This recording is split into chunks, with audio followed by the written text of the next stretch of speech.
Սիրելի մասիսցիներ, Արարատի մարզի սիրելի բնակիչներ, շատ ուրախ եմ ես հանդիպման համար, շնորհակալ եմ ձեզ ձեր ներկայության համար, ինչպես արդեն Գերասիմը ասեց, ես էլ այստեղ տեսա մարդկանց, ովքեր այս տարիների ընթացքում մեզ հետ միասին կամ մենք ձեզ հետ միասին անցել ենք պայքարի այս ճանապարհը։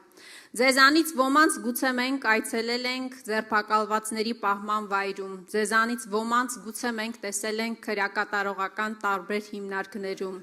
դուք օրեր կամ ամիսներ եք անցկացրել տարբեր կալանավայրերում։ Ես ուզում եմ պաշտոնապես հայտարարել, որ իշխանափոխությունից հետո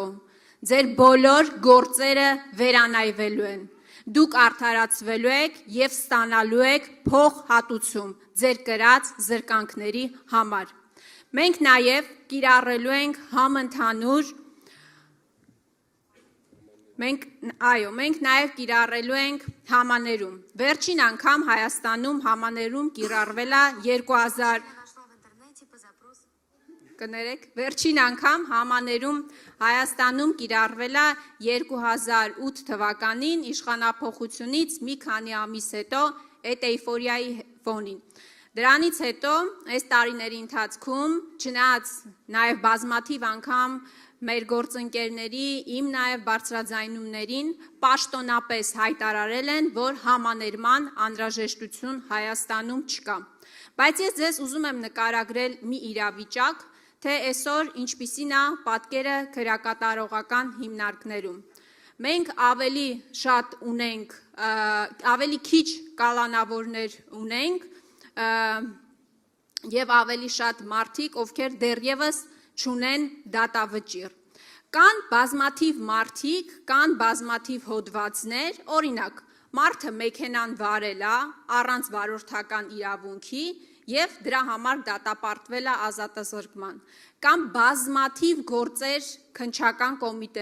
կոմիտեներում, պրոբացիայի ծառայությունում կան բազմաթիվ մարդիկ, ովքեր անցնում են և ըստ էության նաև համակարգն են ծանրաբեռնում։ Մենք շատ պարզ օրինակ ենք ասում, որ կան հանցանքներ, թեթև հանցանքներ, որոնց վրա կարելի է կիրառել համաներում, դա ընդհանուր առմամբ կթեթևացնի և քրեակատարողական հիմնարկների վիճակը, և պրոբացիայի ծառայության վիճակը, կթեթևացնի քննչականի աշխատանքը և առհասարակ սա մարդասիրական նորմա, որը պետք է կիրառվի պետության կողմից, բայց քանի որ մարդասիրությունից շատ հեռու են այս իշխանությունները, ակնկալել իրանցից համաներում հնարավոր չի։ Մենք դա իրականացնելու ենք։ Ես ևս երկու խնդրի մասին եմ իրականում ուզում խոսել, շատ կարճ կգտնվեմ։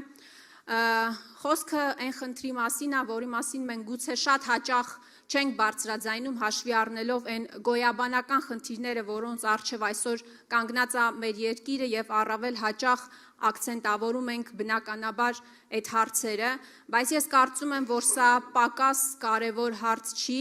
և եթե խորքային մոտեցում այս հարցերին չցուցաբերվի, ես ձեզ վստահեցնում եմ, որ 10 տարի անց լրջագույն ազգային անվտանգության խնդիր ենք մենք ունենում։ Խոսքը թմրամոլության մասին է,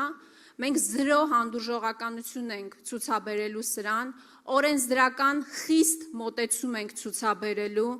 արգելելու ենք գովազդը ամբողջությամբ և ես ուզում եմ ձեզ վստահեցնել, ես չգիտեմ անկեղծ ասած մարզերում պատկերը ինչպիսին է, բայց ես ձեզ վստահեցնում եմ, որ իրավիճակը Երևանում իսկապես խայտառակ է և պահանջում է արմատական